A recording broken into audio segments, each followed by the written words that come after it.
I wish to express my condolences to the Turkish community, both in the Bay Area here in California and throughout the United States, over the passing of Mr. Fethullah Gulen, who died on October 20th.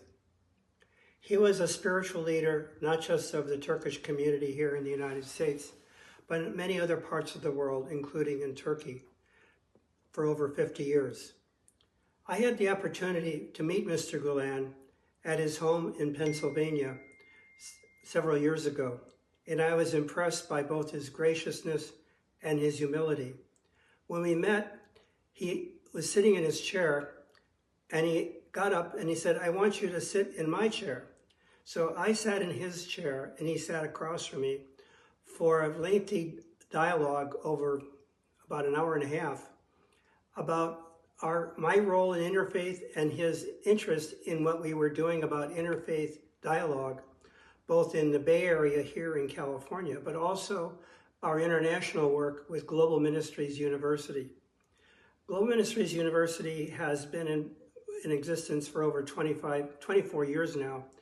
After 9/11, we dedicated ourselves to working on a global basis on interfaith theology and training people to have better understanding of the relationship, particularly between Christianity and Islam.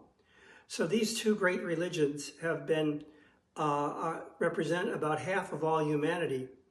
And Mr. Gulen has spearheaded interfaith dialogue between these two religions, along with our present Pope, Pope Francis. I feel Pope Francis and Mr. Gulen represent the very best of these two world religions in the area of interfaith dialogue, because they both have dedicated their lives to improving the relationship between our religions and the cultures which are part of the background to these religions. I was able, with my wife, to visit Turkey on several occasions, beginning first in the early 2000s, when my wife received an award from the Turkish government for her work on healthcare conference on the elderly, when we went to two conferences sponsored by the Turkish community in Turkey, and we got to visit some of the areas of Turkey. We then went back several years later with the Hizmet movement, and I was very impressed with the Hizmet schools there in Turkey. Following that period of visiting Turkey directly, we started to work in Kenya in 2010 on interfaith dialogue. And the person we first got to know was Fatih Agdagan, who was a member of the Hizmet movement in Kenya and who was very involved in interfaith dialogue. With his help, we were able to establish an interfaith educational program in the Mombasa area of Kenya. And it began around 2013. And that program has evolved into a variety of other educational programs within Kenya, and also with the Tagasa University, which also sponsors with us an interfaith collaboration, a global conference every 2 years.